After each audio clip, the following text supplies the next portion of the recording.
అని చెప్పేసి ఎస్ మీ దాంట్లోనే ఉన్నా మీరు చేసిన పాపాలని చెప్తా, మీ దాంట్లోనే ఉన్నా మీరు చేసిన పాపాలని చెప్తా.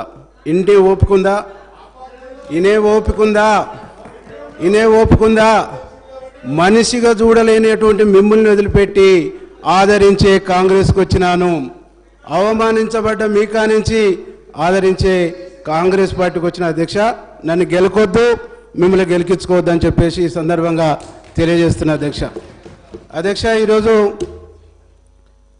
కాళోజీ గారు మాటల్ని ఒకసారి గుర్తు చేస్తూ తెలంగాణలో ప్రజాపాలన, తెలంగాణ ప్రజల ఆకాంక్షకు అనుగుణంగా ప్రభుత్వం ఏర్పడినటువంటి ప్రభుత్వం ఇక్కడ ప్రమాణ స్వీకారం చేస్తుండగానే ప్రగతి భవన్ ముళ్ళ కంచెలు బద్దలై తెలంగాణ వచ్చినాడు ప్రజలు ఎలాంటి స్వేచ్ఛతో ఉన్నారో ఇక్కడ కాంగ్రెస్ ప్రభుత్వం ఏర్పడి గౌరవనీయులు పెద్దలు ముఖ్యమంత్రి రేవంత్ రెడ్డి గారు మంత్రివర్గం ప్రమాణ స్వీకారం చేస్తున్నప్పుడు తెలంగాణ సమాజం అంతా స్వేచ్ఛా వాయుల్ని పీల్చుకుందని సగర్వంగా నేను తెలియజేస్తున్నా అధ్యక్ష.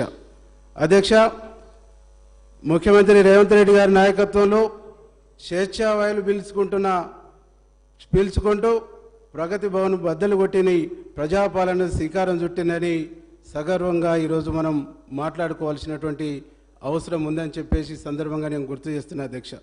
అధ్యక్ష, ప్రగతి భవన్ ఏ ప్రజల ఆకాంక్షల కోసం నిర్మించబడ్డదని చెప్పారో ఆ ప్రజలకు ప్రవేశం లేనటువంటి సందర్భంలో, ఆ ప్రజలకు ప్రవేశం కరువైనటువంటి పరిస్థితుల్లో తెలంగాణ సాయుధ పోరాటం నుంచి మొదలుకొని అనేక ఉద్యమాలు, అనేక పోరాటాలు ఏ దొరల దోపిడీలకు వ్యతిరేకంగానైతే సాగినాయో ఆ దొరల గడిలలాగా నిర్మించబడి ప్రజలకు దూరమైనటువంటి ప్రగతి భవన్ కాంగ్రెస్ పార్టీ అధికారంలోకి రాగానే ఆ ప్రగతి భవన్ గోడలు బద్దలు కొట్టి ప్రజల సంక్షేమం కోసం జ్యోతిరావు పూలే భవన్గా మార్చి ప్రజలు ఏ సమస్య ఉన్నా, ఏ అంశానైనా స్వేచ్ఛగా పోయి చెప్పుకునేటువంటి ఒక గొప్ప అవకాశాన్ని కాంగ్రెస్ పార్టీ అధికారంలోకి వచ్చినాక కల్పించిందని చెప్పేసి ఈ సందర్భంగా నేను గుర్తు చేస్తా ఉన్నా అధ్యక్ష.